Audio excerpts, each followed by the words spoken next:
নির্বাচিত হয়ে সরকার গঠন করেছে।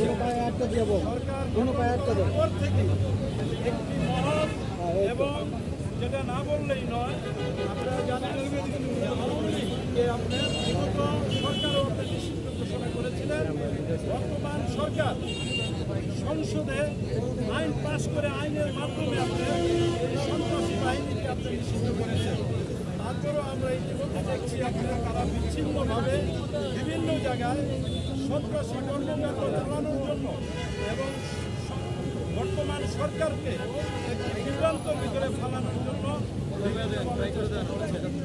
আমরা শহীদ প্রেসিডেন্ট জিয়াউর রহমানের আদর্শ সৈনিক, আমরা সেই আদর্শ নিয়ে আমরা 17টি বছর এই স্বৈরাচার সরকার যে নির্যাতন নিপীড়ন করেছেন বাংলাদেশ জাতীয়তাবাদী দল বিএনপি নেতৃবৃন্দের উপরে, তারপরেও আপনার এত হাজার হাজার কোটি কোটি মামলা দেওয়ার পরেও নেতা কর্মীদের আপনার জমাতে পারেননি।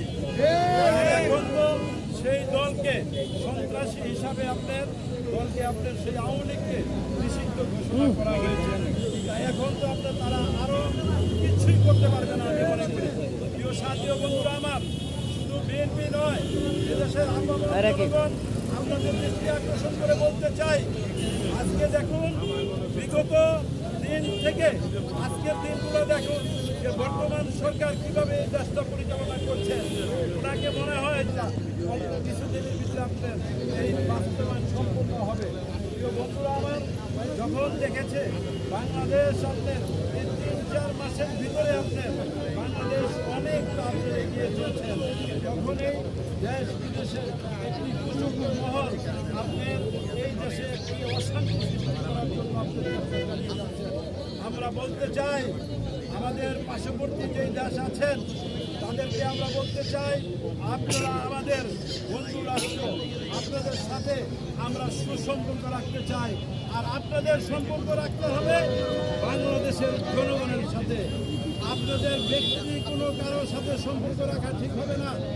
আপনারা জানেন দীর্ঘ 17 বছর এই ফ্যাসিস্ট আওয়ামী লীগ সরকার আমাদের আলেম ওলামাদের কিভাবে নির্মমভাবে হত্যা করেছিল।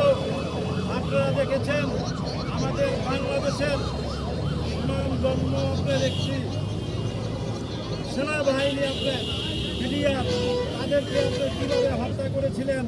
তারপরে আপনার বিএনপির অ্যাক্টিভ নেতাকর্মীদেরকে আপনার কীভাবে গুম করেছেন, হত্যা করেছেন, অপমানিত করেছেন। আজকে বাংলাদেশের মানুষ চায় এই হাসিনার বিচার বাংলাদেশের মাটিতেই যেন হয়। আমি বলতে চাই আমাদের পার্শ্ববর্তী ইন্ডিয়ারদেরকে আমরা বলতে চাই, মোদী সরকারকে বলতে চাই, আপনারা বাংলাদেশের মানুষকে ভালোবাসুন, বাংলাদেশের সাধারণ মানুষের পাশে আপনারা দাঁড়ান। আপনারা শেখ হাসিনাকে বাংলাদেশের মাটিতে ফেরত দেন। বাংলাদেশের মানুষ চায় যে তার বিচার